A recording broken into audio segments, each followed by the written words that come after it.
झुलाई बने सुंदर मोती लगावेगा। गला मनारा झुलाई बने सुंदर मोती लगावेगा। झनहो है फरक मोरना पामा गोरी, झनहो है फरक मोरना पामा गोरी। झन देवे मोला बदना गोरी मोरे तेरे माया नाओ। कति ढीला कति कड़ा करावे मोला बताना ओ। कति ढीला कति कड़ा करावे मोला बताना ओ।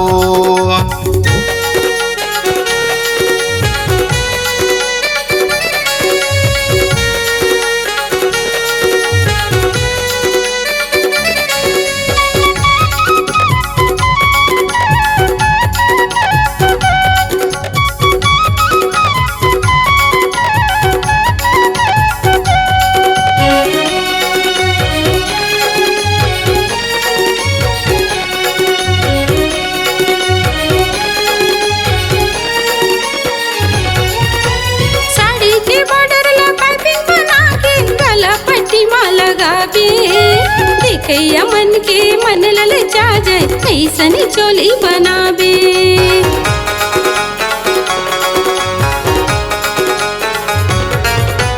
साड़ी के बॉर्डर ला पाइपिंग बना के गला पट्टी माँ लगावे।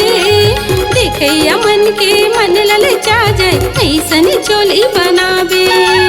देखैया मन के मन ललचा जाए ऐसन चोली बनावे। लहंगा चोली साड़ी में चिंग पहिर के,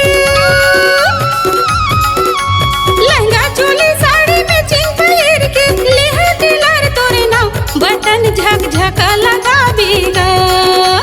गला मनारा झूले बने सुंदर मोती लगावेगा। गला मनारा झूले बने सुंदर मोती लगावेगा। ले लेना टेलर मोर चोली के नापा, ले लेना टेलर मोर चोली के नापा। जनी होवा ज्यादा दिला यहाँ बने फिटिंग बनावेगा। गला मनारा झूले बने सुंदर मोती लगावेगा। गला मनारा झूले बने सुंदर मोती लगावेगा।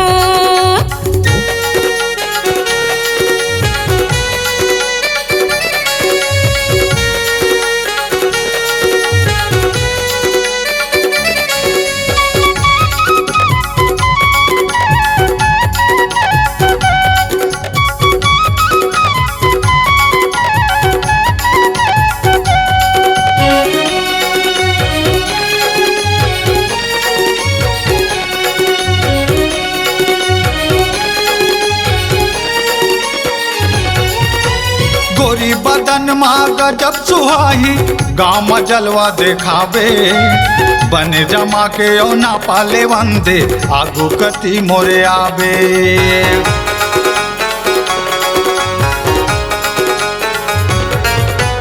गोरी बदन माँ गजब सुहाही गाँव में जलवा देखावे। बने जमा के औना पाले वंदे आगू कति मोरे आवे। बने जमा के औना पाले वंदे आगू कति मोरे आवे। गोल कट रही कि फुग्गा बना, गोल कट रही कि फुग्गा बना। तोरवा पसंद ला बता साहू के मोनो लगाओ। कति ढीला कति कड़ा करावे मोला बताना ओ। कति ढीला कति कड़ा करावे मोला बताना ओ। झनहो है फरक मोरना पामा गोरी, झनहो है फरक मोरना पामा गोरी। झन देवे मोला बदनाम गोरी मोरे तेरे माया नाओ। कति ढीला कति कड़ा करावे मोला बताना ओ। कति ढीला कति कड़ा करावे मोला बताना ओ।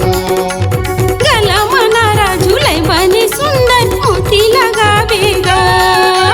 कति ढीला कति कड़ा करावे मोला बताना ओ। कति ढीला कति कड़ा करावे गोरी मोरे तेरे माया ना हो।